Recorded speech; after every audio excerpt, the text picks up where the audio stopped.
obviously skint. One of the things I get told off for on nights out, which I think is a bit unjust, is picking up coins, like on nights out on the floor. Well, exactly, I don't think it's bad. I mean, 1p's, 2p's, 5p's, but who's the one laughing when she's taking £40 worth of 1p's to the bank? Not the cashier, not the cashier. But I do that on nights out. I was on a night out with my friends, and I saw something shiny on the floor. And I thought, that's mine. I want it. I've been on a night out, had a couple of vodkas and cokes, because I'm mental. But it was next to this guy's foot. So I think, instead of doing the normal thing and saying, excuse me, sir, can I please pick up this coin that just so happens to be next to your foot? I walk over to him and just say, excuse me! And then just stand there. Eventually, he starts to back away. So I think I've won. I bend down, oh my God, you'll never guess what. It wasn't a 5p, it wasn't even 10p, it wasn't even fucking 20p. It was a 50p. It was a 50 fucking, and that's the difference between getting cheese on your chips, isn't it? Isn't it? Christ, I was pissed my pants. But I picked that up and I was so happy that the guy that was still stood there started laughing at me. He was trying to ruin my joy. But I was so happy, I was just like, it's a 50p. It's a 50p. Who's the winner now? Who's the winner now? And then I screamed at him. Until eventually he said, you are. To which I said, hell yes! And then walked away. Because that's how you end things. It didn't stop there. It didn't stop there, you'd be glad to know. I actually went to the girls' toilets, and there was I feel a bit shaky just bringing it up, there was a £5 note on the floor. I came in my pants. There was a £5 note on the floor, I ran over, I picked up that bitch. But then there was this girl drying her hands. She'd seen me. And I knew the social etiquette was, oh, excuse me, I found this £5 note, and, is this yours? But I thought, fuck it, I want a fucking burger! So instead of being able to find words, I just said, ridiculous! And just ran. Because apparently I hoped that she was just a boggart. Which in the, DMUSU toilets, you never know. But I love stuff like that. Okay, let's pick on something. You've already been picked up. Excuse me, madam. What do you think of nature wheeze? Bit nervous, but have you ever had any bad experiences with nature wheeze? No? Oh, you're lucky. This one's lucky. Weeing outdoors I'm talking about, I'm not talking about when it rains, when nature's having a wee. Because that's ridiculous and we're not 5. The reason I ask is because I'm always really unlucky with nature wheeze. I only do them, at festivals and stuff like that, Saturday night. But you've got a few problems with nature wheeze, don't you? With universal problem, splatter on your shoes. Oh, we all get that, don't we? We're not careful, are we? We're outside. We're stupid. But the problem women have is you've got to hold like whatever you're wearing like this. I put a spare pair of knickers on top of my tights just in case any of you could see my bum. If you can see my bum, you're welcome. But you've got to hold it so that you don't piss your own pants, which is difficult. So I'm at a festival and I say to my boyfriend at the time, do you want to just keep lookout whilst I just go for a wee? And he says, yeah, fine. So I go up into the forest and I start having a wee. You don't need the action, but one night only. Okay. So I'm there having a wee, I'm thinking, shoes, dry, good, not pissing on myself, excellent. But then I'll see him staring up in the direction of where I am and I think, there's no way he can see me deep in this forest. And then I look down at myself and I remember that I haven't taken off my glow bands that are on my wrists. So I'm thinking, although he can see no face or body, you can, however, see a glowing, pissing vagina in the forest. Serenely lit with a green glow. It's kind of poetic, really. Like the most obscene water feature you ever want in your back garden. And despite the embarrassment, all I can really think is, this must look like a really shit Patronus. Can you imagine that? Harry just being like, mine's a stag. Hermione like, mine's a hare. What did you get, Celia? Expecto Patronum. Oh, I got a floating fanny. She is. Like, that's going to help Harry. It might help. But I wasn't the only one that at this festival had some toilet trouble. Because the Portaloos, they're dark places, they're dark and dangerous places. And to be honest, I don't really trust that cold draft that you get in your ass when you sit down. What is that? Where does that come from? I'm scared, I don't like it. My boyfriend at the time was queuing for the toilets and he's a bit pissed. And he turns around to me and he asks me if I've got any toilet roll. I say, oh no, I don't, sorry. And he goes, it's all right, I know what to do.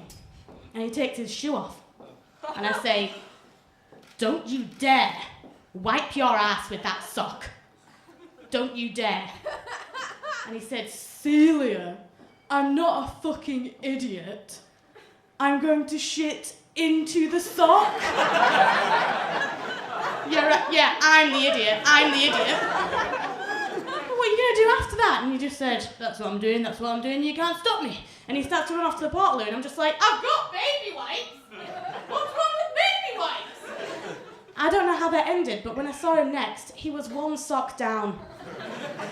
And I didn't ask. I went to Cambridge the other week. Woohoo! Yay! People live places. I went to Cambridge the other week. That was nice, audience interaction.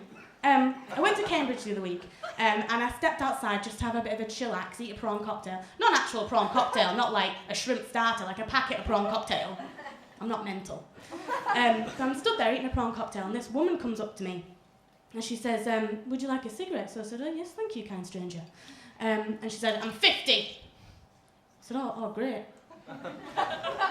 She said, yeah, it's my birthday. I said, oh, happy birthday. She said, that doesn't mean I don't have hot sex. I said, well, my mistake. She said, yeah, don't let anyone tell you. Once you reach 50, once you have kids, I've got 4, kept them all. My mistake. She said, don't let anyone tell you don't have hot sex. And I was a bit uncomfortable, so I started looking in my bag for a lighter. She sees something in my bag. She goes, what's that spray? I said, yeah, it's just my deodorant. She said, oh, great. Can you spray my fanny? Well, I was shocked. I said, like the rest of us, I said, yeah, all right. What you gotta do? You don't want that walking around, do you? Put me right in my prawn cocktail. So, I spray this woman. Good deed of the day. And she says, oh, cheers. Thanks so much. I've just been having so much hot sex. My fanny absolutely stinks. It absolutely stinks. She said, I went to the doctor's the other day, and I said, I'm so sorry, doctor. I don't know what smells worse, my feet or my fanny. And the doctor said, it's definitely your fanny. Now, I didn't judge her for going through that STI test because everyone needs them. I myself went for an STI test. It's not a joke. It's your health. I went for an STI test, but what they don't tell you is they ask you questions. Questions I quite like to be prepared for. So I sit down in the doctor's office. She says, so, Miss Wilding, how many sexual partners have you had? I said, whatever. They don't like hearing that. They don't like it. She said, well, how about in the last year? And I think to myself, well, that doesn't help me at all because she didn't say start from January in the last 12 months. So how am I supposed to work that out? I don't have my diary with me. I haven't got my calendar. Have I got my phone? Maybe I've got my sexual conquest in there. Does she have a pen and paper I can write down? But she's looking at a desk and she's tapping a pen on the desk. And I just open my mouth and say, abacus. She says, excuse me. I say, 5. She says, 5. I said, yeah, thereabouts. She said, 5 in a year. Because she's a bitch. I said, yeah, what are you going to ask me? Phone a friend? Yeah, 5. Final answer. She said, all right, can I just pop your knickers off and get on the bed? I thought, flashbacks. So I'm lying there and I'm not proud of this, but I hadn't prepared myself. Because I thought, this woman sees vaginas every day. She's not going to be easily shocked, is she? That isn't to be said for the young medical student that walks in. Straight off his Calvin Klein shoot, no doubt, rubbing his abs as he comes over to me. He's having a laugh. But after that, I'm a bit nervous, and they tell you to relax. He's looking at me downstairs like he's just in a rabid badger eat a cat. Which isn't a description. But it's making me nervous. He's just there to offer a spare pair of hands. What he's going to need them for? I don't know what they're expecting to find. The Kraken? No. But I'm lying there, and I'll spare you the details. What they have is this like cylinder that helps them see that they just put that, I don't know what it is, kaleidoscope or something. I don't know. I'm not a doctor. So she puts that in there, and you know, I'm nervous. And my grip on said medical instrument is a bit tight. And I'm lying back thinking everything's going all right, flashbacks. Until the medical student says, "You're going to lose that." I thought, fuck.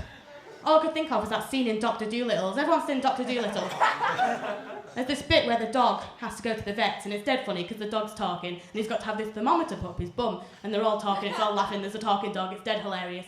But then the dog swallows the thermometer. And that didn't happen. Come on, guys, that didn't happen.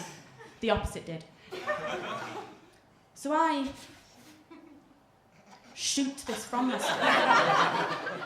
Like some kind of fleshy harpoon gun. It lands on the doctor's lap. Trails down, leaving a nice little line of surgical lube on its way down.